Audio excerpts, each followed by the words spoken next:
വായനക്കാരുടെ കത്തിൽ ദേശാഭിമാനി ആദ്യമായി പ്രബന്ധമെഴുതുന്ന എന്നെ അദ്ദേഹം ഗൗരവമായി പരിഗണിച്ചിട്ട് എൻ്റെ അദ്ദേഹത്തെക്കുറിച്ചുള്ള എഴുത്തിനെക്കുറിച്ചുള്ള അഭിനന്ദനവും അതോടൊപ്പം തന്നെ അദ്ദേഹത്തെക്കുറിച്ച് ഞാൻ എഴുതിയതിൽ ഒരു കാര്യത്തെക്കുറിച്ചുള്ള വിയോജിപ്പും അദ്ദേഹം പ്രകടിപ്പിച്ചു. ഞാൻ എഴുതിയ ആ ഒരു കാര്യം എന്ന് പറയുന്നത് ആ സമയത്ത് കലാകൗമുദിയിൽ ഡോക്ടർ മുഹമ്മദ് ബഷീറുമായി നടത്തിയ ഒരു അഭിമുഖത്തിൻ്റെ പശ്ചാത്തലത്തിൽ ദീർഘമായൊരു പ്രബന്ധം വന്നിരുന്നു. ആ പ്രബന്ധത്തിൽ ഒരിടത്ത് ബഷീറിനോട് ഇൻ്റർവ്യൂ നടത്തിയ ആൾ ചോദിച്ചു, നിങ്ങൾ ഈ പുതിയ എഴുത്തുകാരുടെ കഥകൾ വായിക്കാറുണ്ടോ? അതിന് ബഷീർ പറഞ്ഞ മറുപടി, ഞാൻ അമേരിക്കൻ ഭക്ഷിക്കാറില്ല എന്നായിരുന്നു.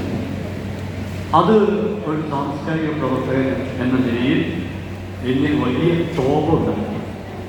ബഷീറിൻ്റെ കൃതികൾ വായിച്ചു തുടങ്ങിയവരാണെന്നവർക്ക് അദ്ദേഹത്തോടുള്ള എല്ലാ ആഭിമുഖ്യങ്ങളും ആദരവും ഒരു ഭാഗത്ത് നിലനിൽക്കെ തന്നെ മറുഭാഗത്ത് പുതിയ എഴുത്തുകാരുടെ കഥകൾ വായിക്കാറുണ്ടോ എന്ന ചോദ്യത്തിന് ഞാൻ അമേരിക്കൻ ഭക്ഷിക്കാറില്ല എന്ന് പറഞ്ഞത് എനിക്ക് ഒട്ടും സഹിക്കാൻ കഴിയുന്നതായിരുന്നില്ല. അതേക്കുറിച്ച് ഞാൻ എൻ്റെ പ്രബന്ധത്തിൽ സാമാന്യം രൂക്ഷ